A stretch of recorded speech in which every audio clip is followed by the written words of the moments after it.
CM Revanth Reddy నేడు మహారాష్ట్ర ఎన్నికల ప్రచారంలో పాల్గొననున్నారు. 2 రోజుల పర్యటనలో భాగంగా మహారాష్ట్రకు బయలుదేరారు. తొలుత నాగ్పూర్కు చేరుకుని అక్కడి నుంచి చంద్రాపూర్ వెళ్లి స్థానిక నేతలతో కలిసి ఎన్నికల ప్రచారంలో పాల్గొననున్నారు.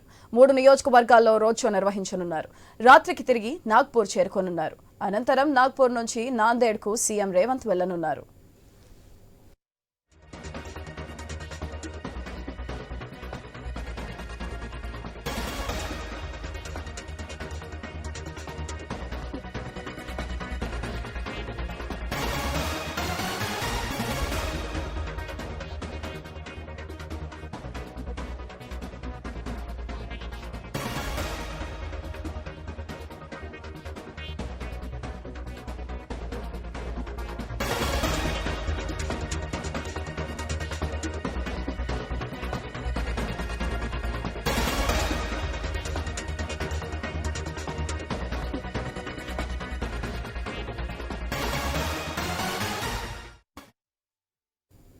సీఎం రేవంత్ రెడ్డి నేడు మహారాష్ట్ర ఎన్నికల ప్రచారంలో పాల్గొననున్నారు. 2 రోజుల పర్యటనలో భాగంగా మహారాష్ట్రకు బయలుదేరారు. దీనిపై మరింత సమాచారం మా special correspondent Sunil phone line ద్వారా అందిస్తారు. సునీల్, సీఎం రేవంత్ రెడ్డి మహారాష్ట్ర ఎన్నికల ప్రచారంలో పాల్గొనబోతున్నారు. 2 రోజుల పాటు ఆయన ఎన్నికల ప్రచార సభల్లో పాల్గొని పార్టీ తరఫున ప్రచారం చేస్తారు. మరి కాసేపట్లో ఆయన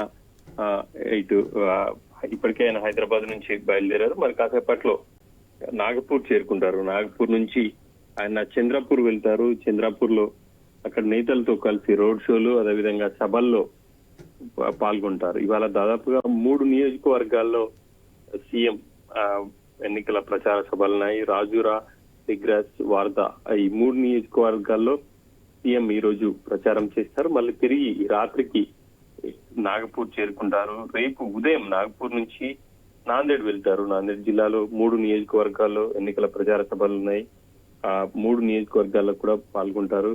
నయగావ్, బోకర్, షోలాపూర్ ఈ 3 నియోజకవర్గాల్లో రేపు సీఎం రేవంత్ రెడ్డి ప్రచార సభల్లో పాల్గొంటారు. అక్కడ రోడ్ షోలతో పాటు బహిరంగ సభల్లో కూడా సీఎం ప్రసంగించబోతున్నారు. ఇప్పటికే అక్కడ తెలంగాణకు సంబంధించినటువంటి మంత్రులు ప్రచారం చేస్తున్నారు.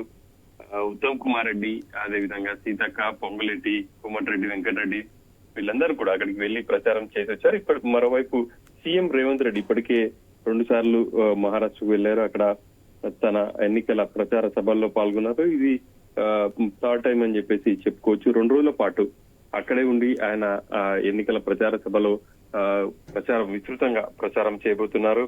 ఇంకా మిగతా నేతలందరూ కూడా విడుదల వారీగా మహారాష్ట్ర ఎన్నికల ప్రచార సభల్లో పాల్గొనబోతున్నారు. ప్రధానంగా అక్కడ కాంగ్రెస్ పార్టీ గతంలో ఇటు కర్ణాటక అదేవిధంగా తెలంగాణలో ప్రజలకు గ్యారంటీ హామీలను ఇచ్చింది. ఆ మేరకు రాష్ట్రంలో అధికారంలోకి కూడా వచ్చింది. ఇక అదే విధానాన్ని కొనసాగిస్తూ ఈసారి మహారాష్ట్రలో అక్కడ కాంగ్రెస్ పార్టీ కూటమి 5 గ్యారంటీ హామీలను ప్రజలకు ఇచ్చింది. ఆ మేరకు వాటిని అమలు చేసి తీరుతామని చెప్పేసి కూడా నేతలు ప్రచారం చేస్తున్నారు.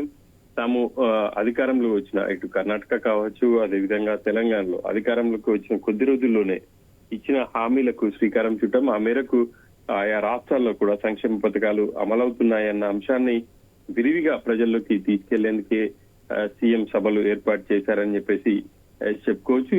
ఇక 2 రోజుల పర్యటన ముగించుకొని వచ్చిన తర్వాత మరో దఫా కూడా ఆయన మహారాష్ట్ర ఎన్నికల ప్రచారంలో పాల్గొనే అవకాశం ఉంది. Sudhatri. Right, thank you Sunil.